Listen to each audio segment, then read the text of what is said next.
todos y todas aquí presentes. Daremos comienzo entonces a la presentación del libro Liminar, del autor Franco Ibáñez Zúmel, quien se encuentra a mis espaldas, y también a la presentación del libro Los Niños del 73, con sus autoras Paola Passig y Jimena Seardi.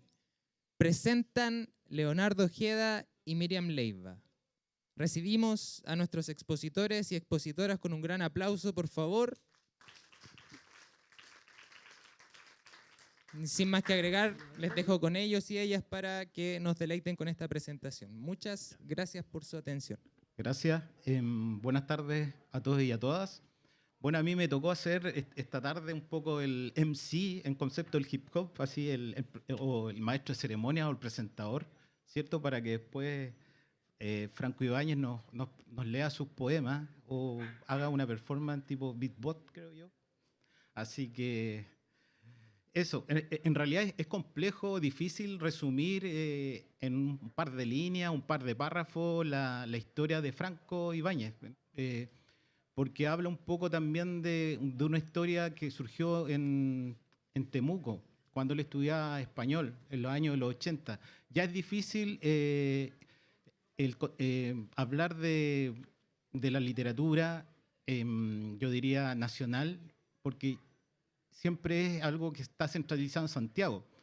Entonces, con suerte llega esta concepción la historia de la literatura en los 80. Entonces, imagínense la historia que está más allá de Concepción, más allá al sur. Y bueno, hice una pequeña presentación de Franco Ibáñez Zúmel, quien nació en 1960 en la ciudad de Temuco, al sur de nuestro país. Académicamente, este autor parte de la generación del 87, o también menos formalmente parte de la generación NN, y específicamente de la generación NN del sur, de Concepción, como ya lo señalé. Ingresa en 1974 al Instituto de Literatura de Concepción. Bueno, quienes no sepan que el Instituto de Literatura de Concepción es el Enrique Molina Garmendia, ya con una conciencia social muy formada, regresando a su ciudad natal e ingresando a la carrera de castellano del Departamento de Lengua y Literatura de la UFRO o de la Universidad de la Frontera. Allí, junto a quienes con el tiempo conformaría el núcleo NN Sur, quienes sería Víctor Hugo Díaz, Hurón Magma, Marta Manríquez, Luis Rifo, y otros que consolidarían una forma discursiva disímil. Sin embargo, con una proyección que al día de hoy los convierte en una voz muy discreta por elección. Como muchos de ellos señalan, había que sobrevivir para escribir en aquellos tiempos, como un ejercicio de resistencia y de resiliencia. Esta generación comienza a experimentar con la escritura en su mayoría desde la adolescencia, sometido a un contexto de guerra totalitaria. Encontramos en aquellas voces una lírica revolucionaria, rebelde, contestataria, panfletaria inclusive, reflejo de la época que les tocó vivir entre 1974 hasta más allá de los 80. Sin embargo, por otra parte, encontramos voces como la de este autor, que evolucionaron mucho más allá del contexto, anticipándose no solo a describir y dar cuenta de una capa muy profunda que puede ser considerada más trascendente que el discurso aceptable, pero primario de lo político.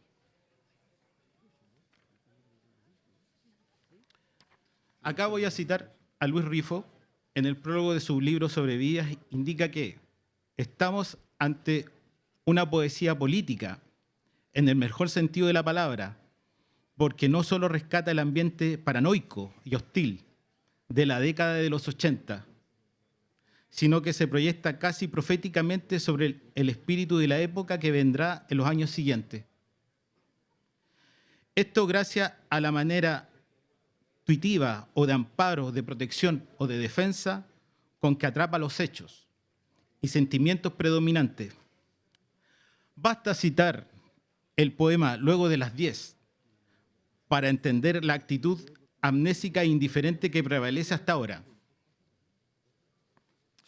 En sus libros Rojo, Negro y Adiós a las armas, Los amores de Beretta, vemos desde su mirada evolutiva acerca del sistema represivo político ideológico a un sistema útil que trasciende mucho más lo político, es decir, se desplaza desde una perspectiva primaria, poco a poco a una perspectiva más profunda en que el discurso cambia hacia una acción de develar un sistema que incluye la capa ideológica y convierte la realidad en un monstruo con muchos tentáculos, en que lo político es solo uno de ellos. Ahí acuña el término, que a mí me gusta mucho, dominado por los rizos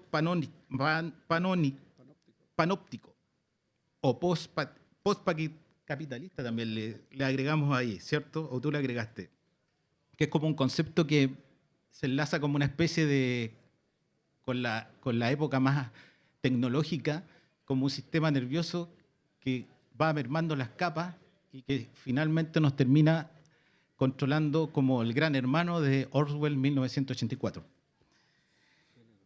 Entre Sobrevidas y Vía Férrea manifiesta ya la comprensión del sistema como una máquina, con aquellos mismos tentáculos, pero más oscuros.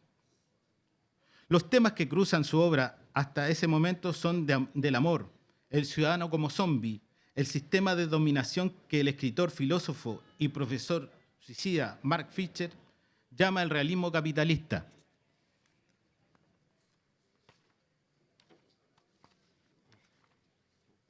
En Liminar, definitivamente abandona el discurso ideológico de raíz desde sus formas más sutiles y su toma desconfiado de las propuestas de izquierda y de derecha, considerándolas lo mismo y que lo único que los puede identificar es el principio de la dualidad, con lo que queda al descubierto que el hombre, mientras más piensa que está libre, es cuando más encerrado se encuentra. Te dejo, Franco Ibáñez, con tu lectura. Gracias, hermano Leonardo Ojeda. Voy a comenzar a leer cronológicamente cada uno de los 70 poemas que les voy a leer, así es que vayan preparándose. De los primeros libros en adelante. Luego de las 10. Luego de las 10, ellos se descuelgan de los muros. Solo yo los veo reptar. Ya no informo de lo que ocurre, lo hice hasta por escrito. Sé que piensan que estoy loco, pero yo los veo. Llegan a las 10, en autos con vidrios polarizados. Sacan de las cajuelas bultos del tamaño de una persona. Al principio me amenazaban para que no mirara, después sonreían despectivos. Ahora hacen su vida normal. Ven la TV a las 21:30. A veces se escuchan gritos, pero solo yo los escucho. Chinatown. Todos los ríos del mundo conducen a Chinatown. Allí las bailarinas desnudas estiran las manos para recibir los billetes sudorosos, mientras con los ojos fijos en la muchedumbre buscan caminos que conduzcan a algún sitio lejos de acá.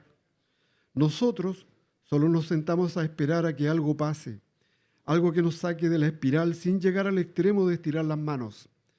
Algo que provoque un punto de inflexión aún sabiendo que algún día, que algún maldito día lo haremos. Eso era del libro Sobrevidas. Vía Férrea, el libro.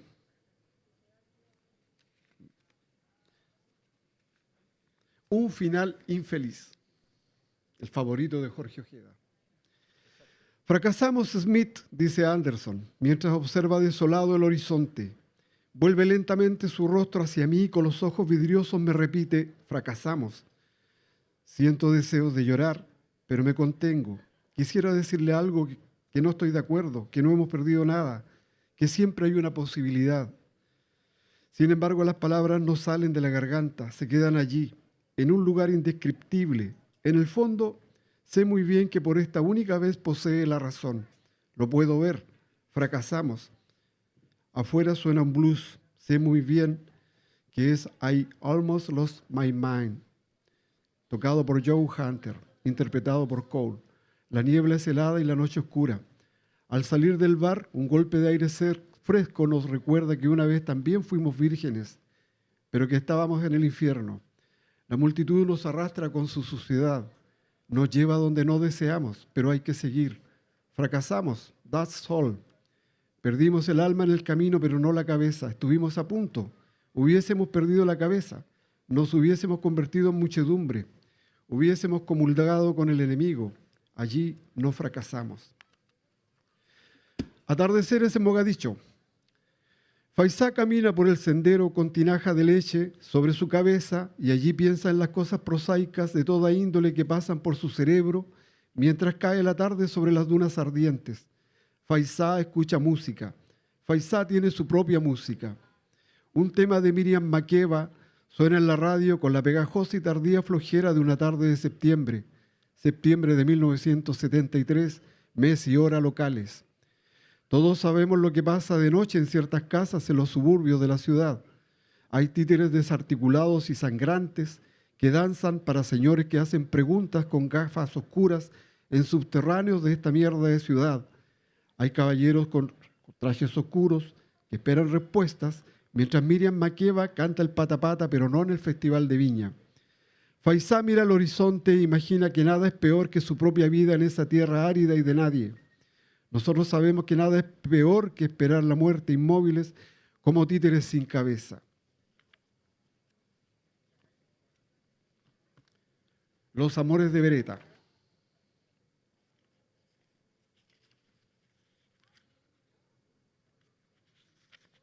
Muy largo, corto. Búsqueda.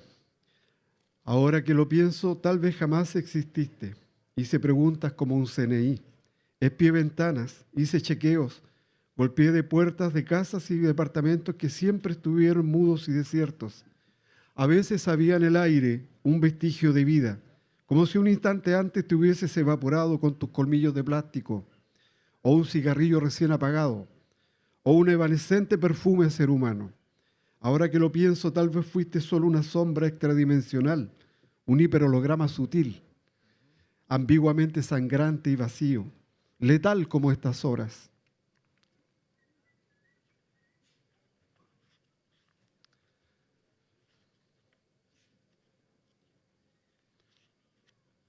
Ahora pasaremos a Liminar, que es el libro último escrito.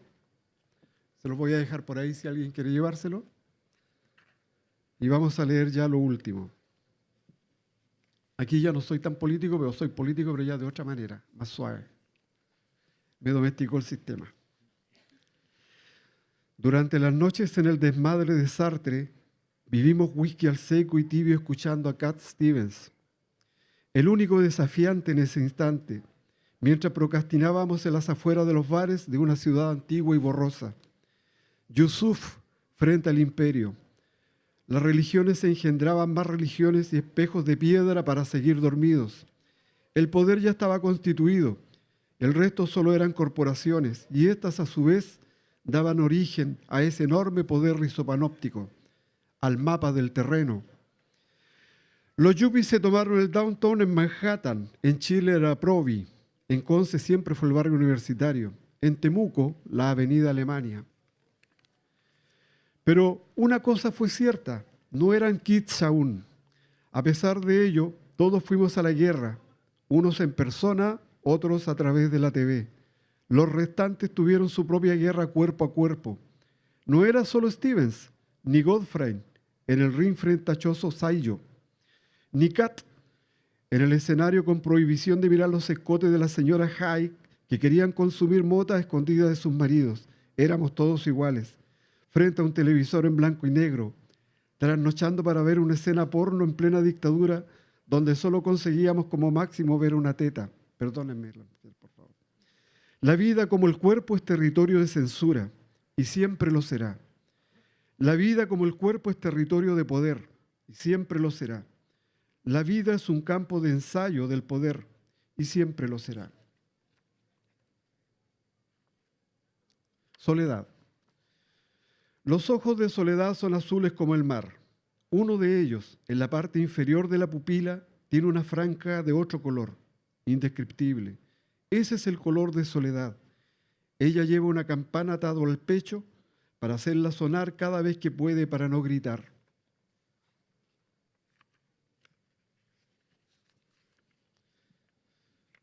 El penúltimo, chiquillos, para que no se aburran.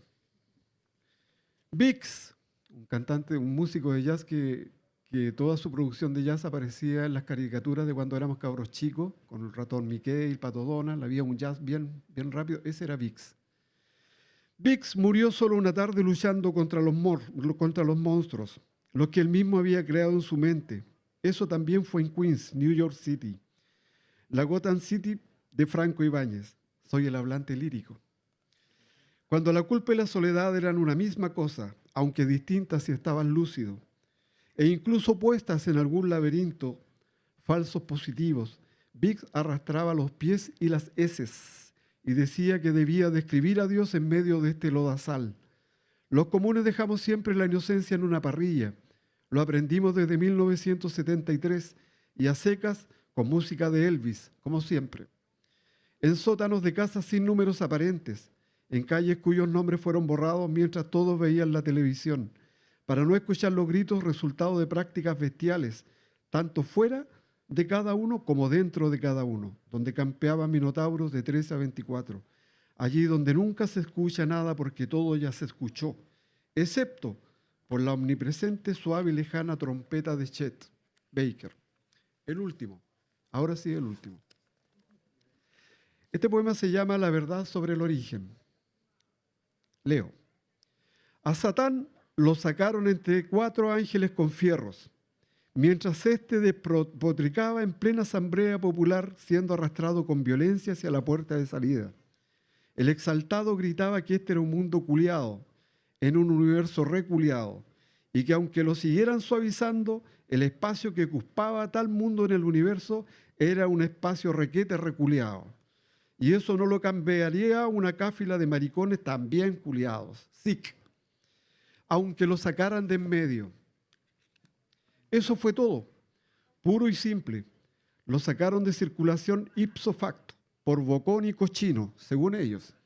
Desde allí se dedicó durante mucho tiempo a sembrar la cizaña en donde pudo. A veces se le ve en los bares de la calle Prat, o donde el Rodrigo o el Casuni, orinando en las murallas y las calles indistintamente, haciendo equilibrio, pidiendo monedas para imprimir su último libro, en donde tira mierda con ventilador contra Dios y los hombres por igual. Muchas gracias, chiquillos.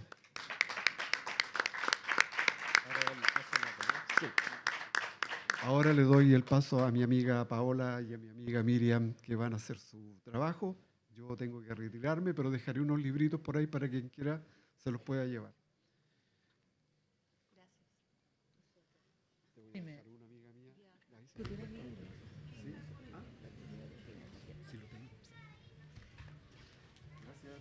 Chao. Chao, chicos. Le damos gracias a Franco y un nuevo aplauso por su poesía intensa. Temas laborales lo están presionando. ¿Te dijo algo de que lo estaban presionando? Mira, vamos nosotros, bueno, yo soy Paola Pasic, soy periodista, soy una de las autoras del libro Los Niños del 73, fragmentos de una historia rota. Mi compañera no pudo venir hoy día porque se encuentra enferma. No puedo viajar a Concepción, pero bueno, voy a hacer la presentación yo y Miriam, que nos va a hacer también un poco la introducción. Les quiero contar que antes que nada, a mí me interesa que este texto, que tiene 21 relatos, de los cuales 2 escribí yo y 2 escribió Jimena, constituyen unidades que conforman un todo, que va en el proceso, digamos, de político que encabezó Salvador Allende.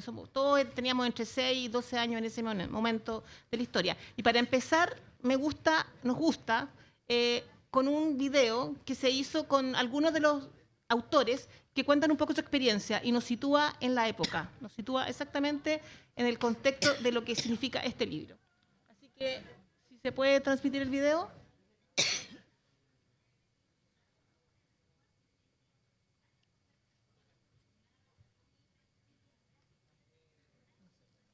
Yo creo que te tienes que...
Vivir el golpe de Estado en La Legua no es una anécdota, no es una historia que podamos contar, porque todas las historias que contamos siempre están cojas. Es memoria, es construcción de un sentido, de aquello que nos robaron, del futuro que nos quitaron. Es pensar en cada reporteo, en cada detalle que obtuvimos cuando salíamos a la calle a buscar noticias, que nunca más no era una frase, era un deber. Nunca más nadie en este país viviera lo que nosotros vivimos.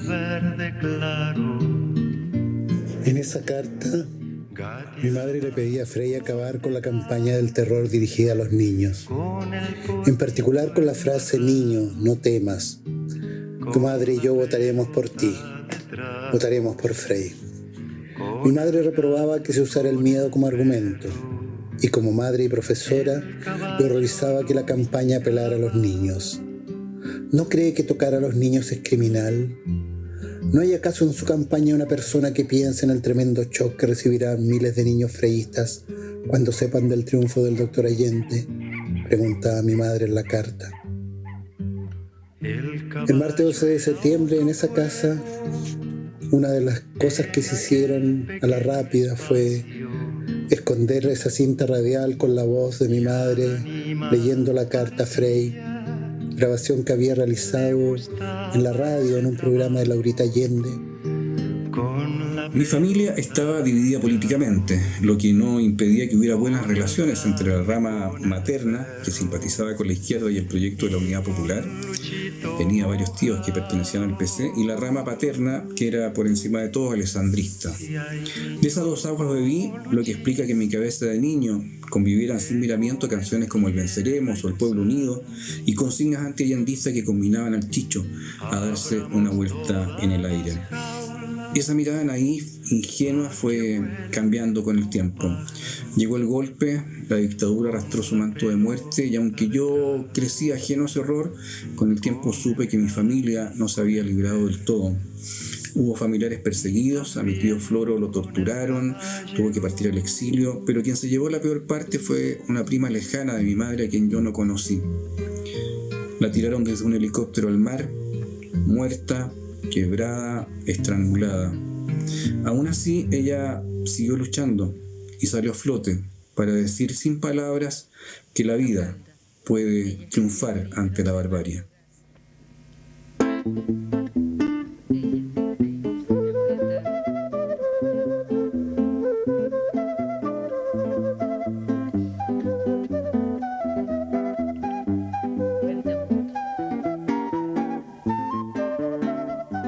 Solo pasaban vehículos de emergencia o de los milicos. La avenida Razal también estaba vacía. Su pavimento de pronto se transformó a nuestros ojos en una amplia e impecable cancha empastada.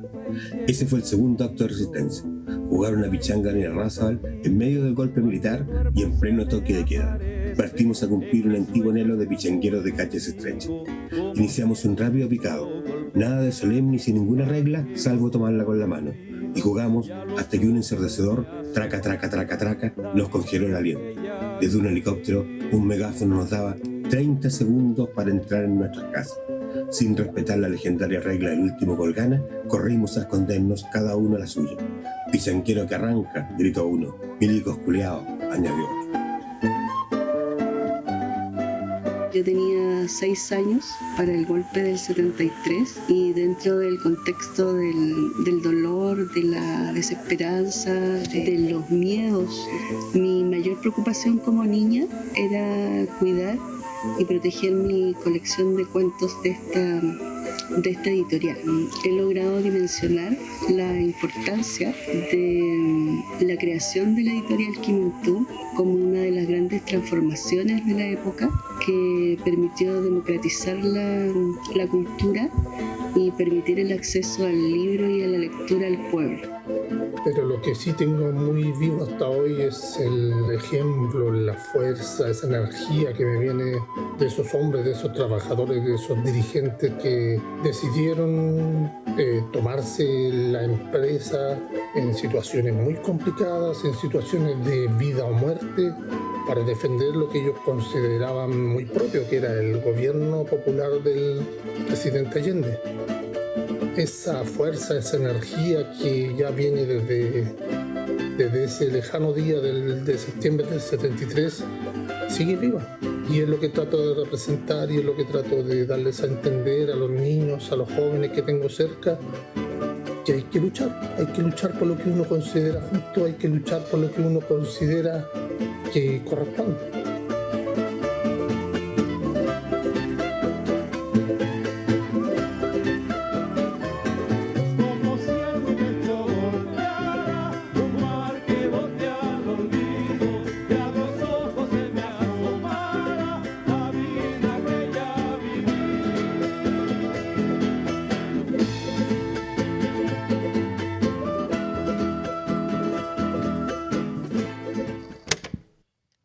Bueno, ese era el video con el que nosotros damos inicio generalmente a la presentación, porque nos sitúa en el contexto, en la historia, y son los relatos de algunos de los relatos o algunos de los autores de estos relatos, de los 21 relatos. Para seguir con esta dinámica, con esta como animus, me voy a presentar a Nicolás y a Fernanda, que van a tocar un tema de esa época, pero modernizado a la época actual. Con eso nos situamos desde el pasado al presente e iniciamos después nuestro viaje al libro. Nicolás y Fernanda. ¿Aló? Ahí sí. Aló, aló. Sí. Yo sí, por favor.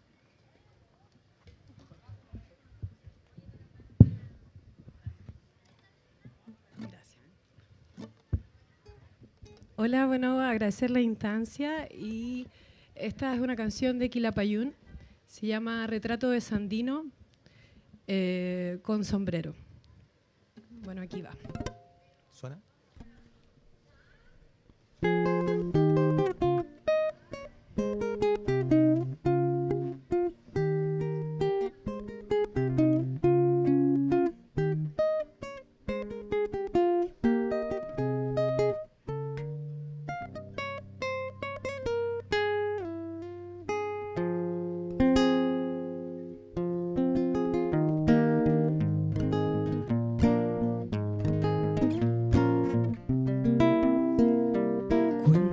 Taciturno y oscuro, como tallado en madera, como fundido en volcán.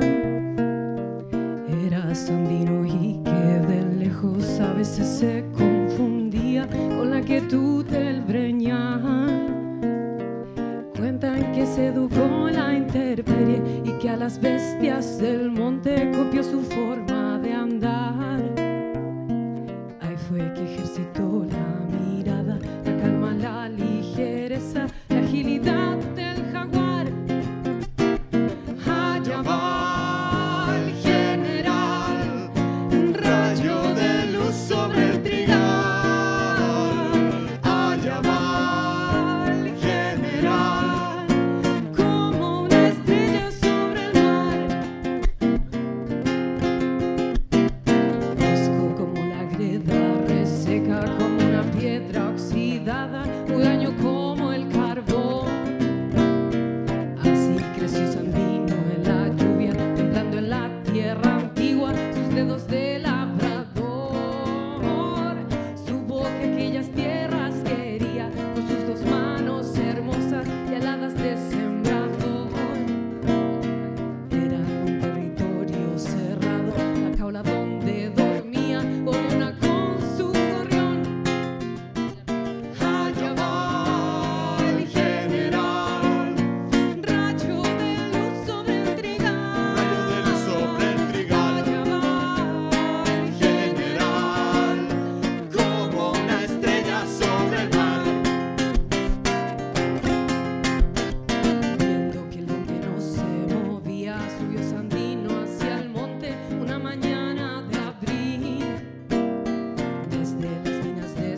estrella sobre el mar. Como una estrella sobre el mar. Como una estrella sobre el mar.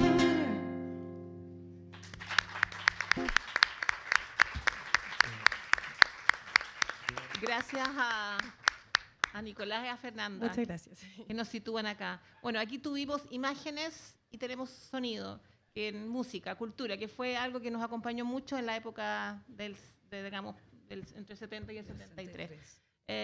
Así que bueno, eso, nos situamos en esa época. ¿Aló? ¿Se escucha? Sí. Los niños del 73, fragmento de una historia rota, relatos de una generación marcada por la dictadura. Paola Pacin y Jimena Ciardi recopilaron 18 historias de infancia de niños que hoy son adultos, pero que todavía recuerdan el olor a pólvora, luego del bombardeo a la moneda, la incertidumbre de la época y al compañero presidente. Dormir en Chile y despertar en otro país es la descripción que mejor encaja al tratar de expresar en las palabras la realidad que enfrentaron niñas y adolescentes el 11 de septiembre de 1973. Así lo mencionaron las editoras del libro.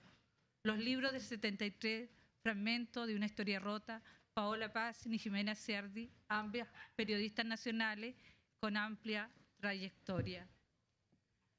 Paola Pacin Villanueva es periodista y licenciada en Comunicación Social de la Universidad de Chile.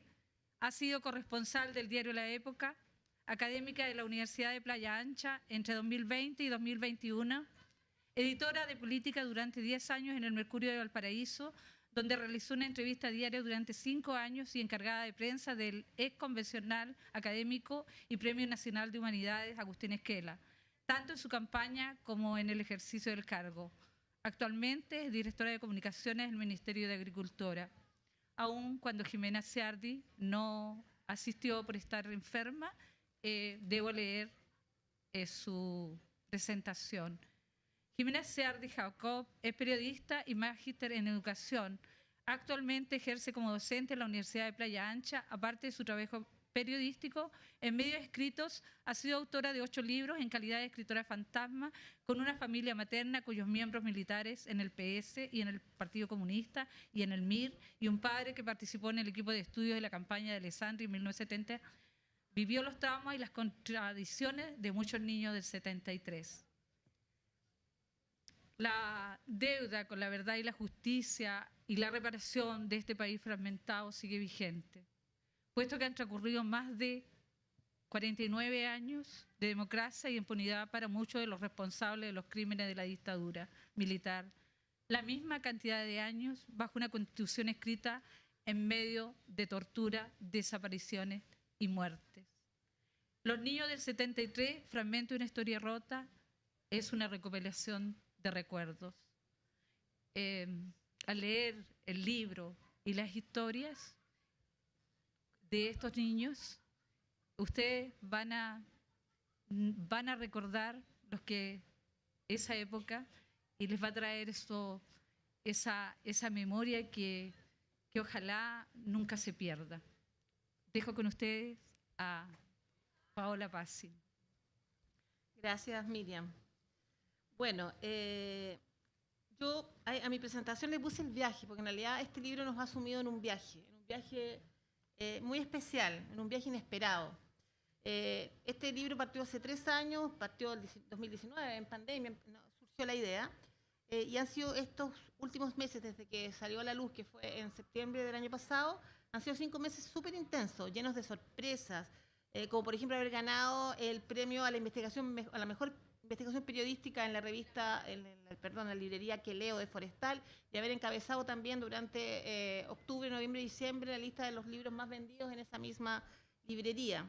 Además, me acabo de enterar, y por eso se lo digo con mucha emoción, que nos van a incluir dentro del Plan Nacional de la Lectura en una iniciativa que se llama Diálogos en Movimiento, del Ministerio de la Cultura. Entonces, es un libro que está tomando un vuelo que nosotros, por eso es que es inesperado, porque no pensábamos que iba a tener esta como resonancia, porque en realidad Franco hablaba de la generación NN, yo me considero que soy de la generación, la G80 que se llama, que fue la generación que de alguna manera luchó en la época para poder hasta la dictadura y que ha tenido un papel un poco difuso en la reestructuración de la democracia, pero ahí estamos y ahí todavía hay mucha gente que está trabajando por eso. Entonces, nunca nos imaginamos que este texto, que empezó como un juego, como una suerte de catarsis en plena pandemia, como un juego literario ideológico, diría yo, se iba a transformar en una catarsis de una generación, que es la G80, pero también de jóvenes que quieren saber cómo experimentaron sus padres este doloroso episodio de la historia del país, o porque también quieren saber ese lado B de la historia que no se conoce, porque estas vivencias no están en los libros de historia. Escribiendo y editando nos dimos cuenta de cómo nos afectó ese día para siempre. Por eso que hablo que fue una catarsis, porque para todos los que escribieron fue una manera de sacar sus sentimientos que tenían ahí, guardados respecto a ese día. Y como siempre suelo señalar, yo creo que lo que mejor define todo este proceso es que nos dormimos en un país y despertamos en otro. Teníamos entre 6 y 13, 12, 13 años y fue un momento duro. Así de brutal fue el 11 de septiembre para Chile y los chilenos y chilenas, pero también para los niños y niñas de esa época. No hubo anestesia, hubo incertidumbre, miedo en comunicación. Recuerden que era una época en que no había internet, en que solamente eran los medios de comunicación oficiales, las radios principalmente, que fueron todas silenciadas, y estábamos solamente funcionando a través de bandos militares. Fue como una película en color que se transformó en una película en blanco y negro. Como bien señala el filósofo alemán Walter Benjamin, que me gusta mucho, el pasado solo puede atraparse como una imagen. Y eso fue lo que hicimos en estos relatos. Atrapamos la imagen de ese día. En algunos casos, en otros casos fue el proceso previo, 2 o 3 meses antes, o otros 2 o 3 meses después. E incluso hay un texto que se sitúa en las protestas de los 80. Ya es un poco crecidito, pero en realidad también nos sitúa en una época que fue bastante inspiradora para lo que vino después. Las protestas, los cacerolazos, el comienzo del fin de la dictadura y luego la transición que tuvo su término real el 18 de octubre de 2018. Entonces, son relatos que se originan en una imagen en que las partes van configurando el todo, lo que les decía al principio. Y se puede leer desde el final, en medio o el principio, y la experiencia es la misma. Aunque sin ser soberbia, yo recomiendo el índice que sugieren las autoras. Yo y Jimena hicimos una selección de cómo va avanzando el texto. Yo creo que esa es una opción, también se puede, pero se puede leer desde el principio, desde el medio, del final, y la historia es la misma. Una interpretación dada por la mirada memoria que tuvimos, pero también por la mirada memoria que tenemos hoy, porque se trata de recuerdos mediatizados, texturados por los adultos que somos hoy día. Porque la realidad no es objetiva, nunca lo ha sido, y ese punto de vista desde el cual nos paramos cambia dependiendo de la cultura, costumbres, edad, ideología, sexo. Tampoco los recuerdos son objetivos, nunca lo han sido. Por eso estos relatos cambian según el ángulo desde el que se leen o se miran, si pensamos que son también imágenes. Pero como dice Gonzalo Rojas, cuando se pregunta qué se ama cuando se ama, yo me pregunto qué se recuerda cuando se recuerda. Una mixtura que puede ser tan real como imaginaria, o es una mezcla. Estos son relatos unidades que se estructuran en este todo que es la figura de Allende y su proceso político. La imagen relato que evocamos es la del Allende estadista, que nos dejó un legado regalo, la esperanza de que los procesos no se detienen, aún con la brutalidad de un golpe que nos hizo dormirnos en un país y despertar en otro, como lo hemos señalado. Ahí no hubo transición. Esa brutalidad fue nuestro proceso, nuestra infancia, nuestra adolescencia y nuestra juventud. En esa lógica quizás más importante que lo que se dice es lo que se calla y no se dice. Lo no dicho debe ser el cigüeñal del lenguaje, nos advierte siempre Zurita. Bueno, en estos textos hay silencio que yo los invito a desentrañar, que son quizás más importantes que lo que se dice. Y para terminar, solo recordar otro comentario de Raúl Zurita sobre lo que es el recuerdo. Cada vez tengo más la sensación de que en realidad los recuerdos no son tales. Uno, creo que es imposible el olvido. Se habla tanto de la memoria como si fuera posible olvidar, pero realmente nadie olvida nada. Todos recuerdan todo. Entonces, el gran problema es saber qué se hace con los recuerdos, no cómo se evita el olvido. No hay manera de olvidar. Por eso espero que este libro y sus silencios nos ayude y los ayude a desentrañar qué hacemos con los recuerdos que nos persiguen, que a veces nos acosan. ¿Qué hacemos con el pasado? Pero principalmente, ¿qué hacemos con el futuro?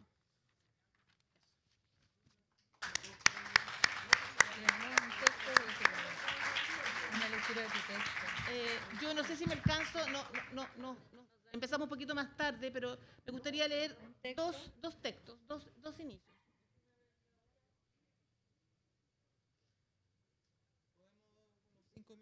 Ya, perfecto.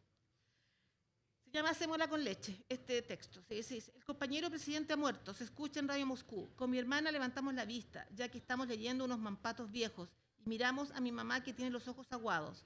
Le caen unas lágrimas, unas pocas, sobre un rostro pálido y juvenil, y se siente en la oscura silla frailera del comedor. No lo puedo creer, no lo puede creer.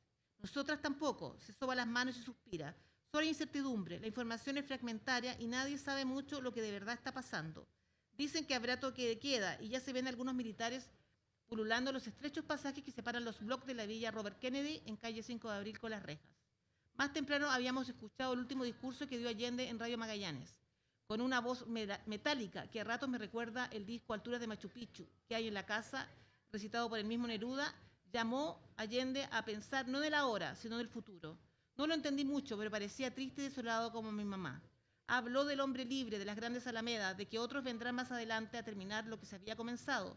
Es una despedida que pone la piel de gallina y que retumba en mi cabeza como un aleteo de palomas heridas. Algo o todo parece raro ese día, inacible, incomprensible. Ese es como un inicio. Y el otro texto que voy a leer se llama La pañoleta de Allende, siempre listo. Es de José Manuel Gutiérrez. Él es un compañero mío de universidad y él era hijo de un diplomático que fue el embajador de Colombia, de Chile en Colombia el año 73, del 70 al 73. Aquí yace un presidente constitucionalista, un presidente que respetó la Constitución en su integralidad, le contestó Salvador Allende a mi padre, que en ese entonces era embajador de Chile en Colombia, el más joven de la época, cuando le preguntó, con la confianza que le tenía, qué le gustaría que pusieran en su lápida. Esas palabras no las olvidé nunca, menos con los hechos que ocurrieron después. Todo ocurrió en mi casa, en Bogotá, durante la visita oficial a ese país del compañero presidente, como le gustaba que le dijeran.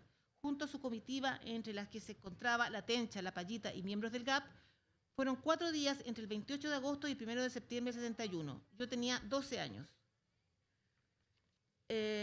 Bueno, ahí él le hace el regalo de la pañoleta porque Allende fue scout, él también era scout. Entonces, después yo voy a leer un texto que da cuenta un poco del proceso. Esto fue el 71, aquí estamos el 73. El 24 de noviembre del 73 nos embarcamos en un vuelo de Air France con rumbo primero a Ecuador, donde estuvimos un par de días y luego a Santiago. En el avión lloré todo el viaje. Dejaba atrás a mis amigos de los 15 años, a mi polola, pero en el fondo dejaba mucho más. Dejaba al Mel de esa época, como me apodaban en mi familia. Un Mel que nunca más volvería. El 27 llegamos al aeropuerto Arturo Merino Benítez con militares por todos lados que nos apuntaban con fusiles y ametralladoras y nos miraban como criminales. Fueron varios los controles que pasamos antes de llegar a Policía Internacional, mientras los milicos revisaban un listado y finalmente nos dejaron pasar.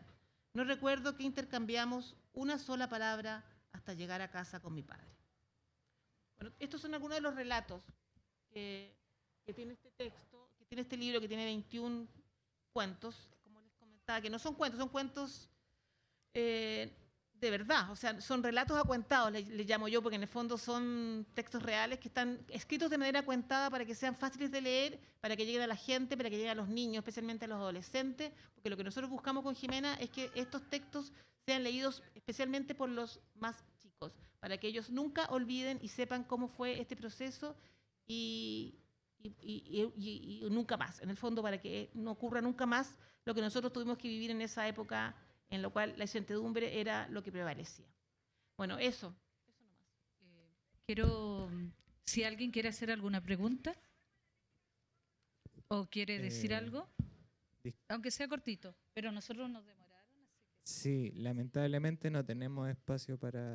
Bueno, yo los invito a los que les interese a comprar el libro, lo vamos a estar ahí teniendo en la afuera de este local, si a alguien le interesa leer estos textos.